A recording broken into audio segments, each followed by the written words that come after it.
मेरे प्यारे बच्चों, नमस्कार।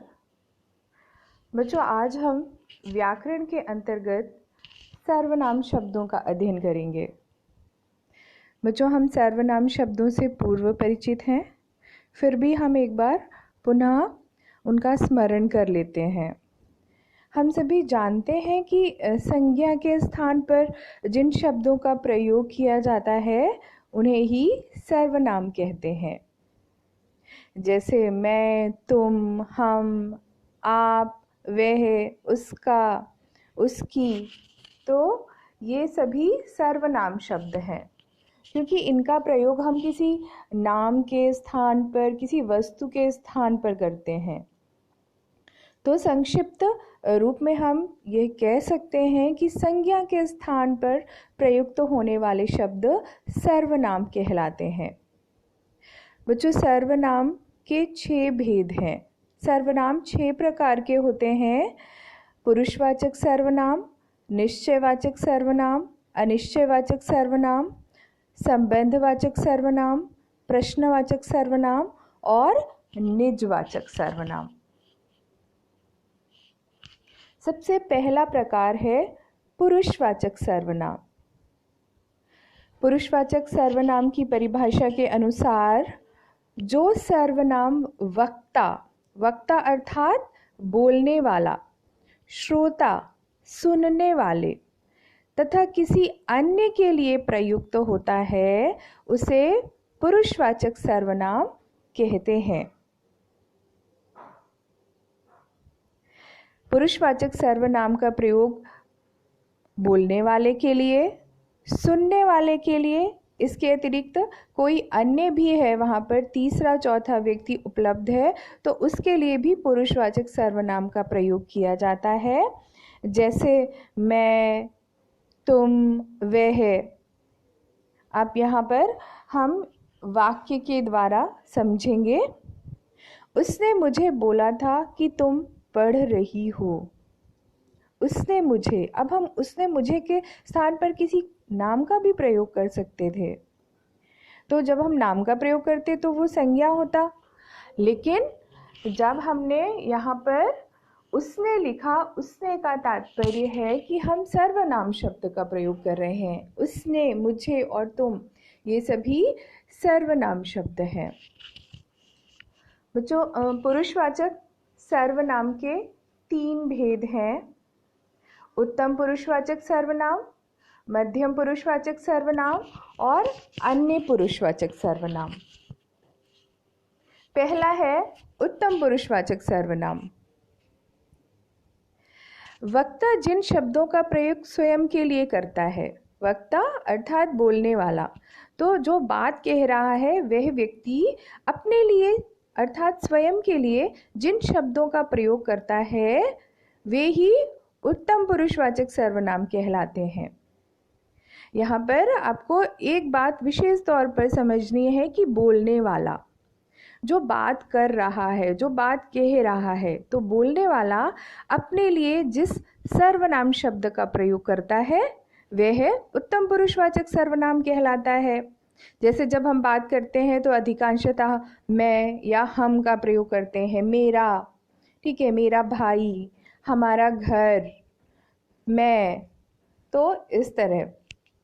तो जो बोलने वाला है, वक्ता है, वो अपने लिए जिन शब्दों का प्रयोग करता है वे उत्तम पुरुषवाचक सर्वनाम कहलाते हैं। इसमें मुख्य रूप से हैं मैं, हम, मुझे, मैंने, हमें, मेरा, मुझको आदि। दूसरा प्रकार है मध्यम पुरुषवाचक सर्वनाम।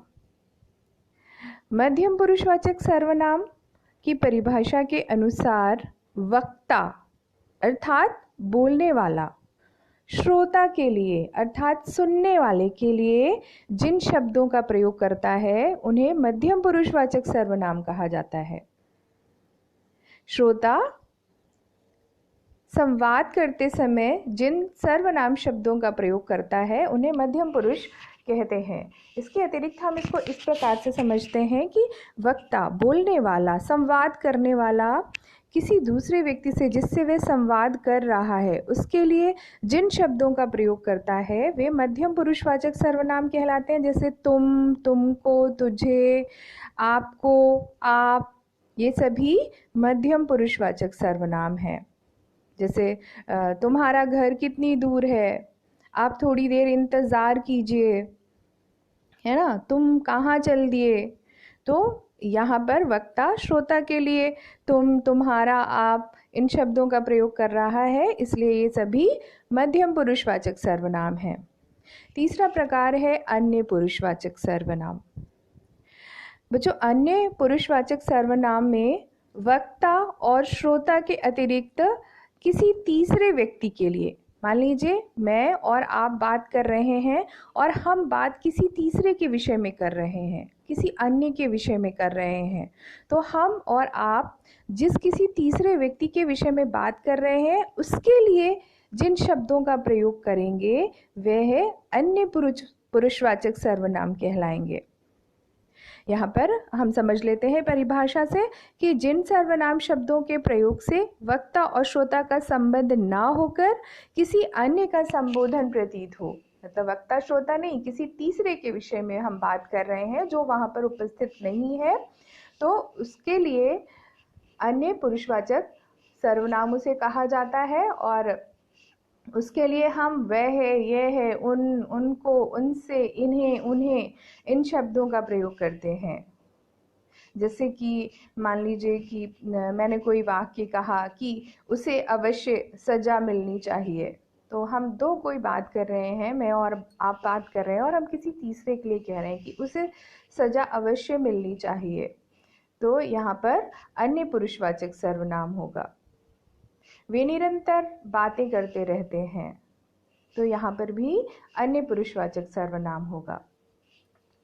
इसके पश्चात है निश्चयवाचक सर्वनाम।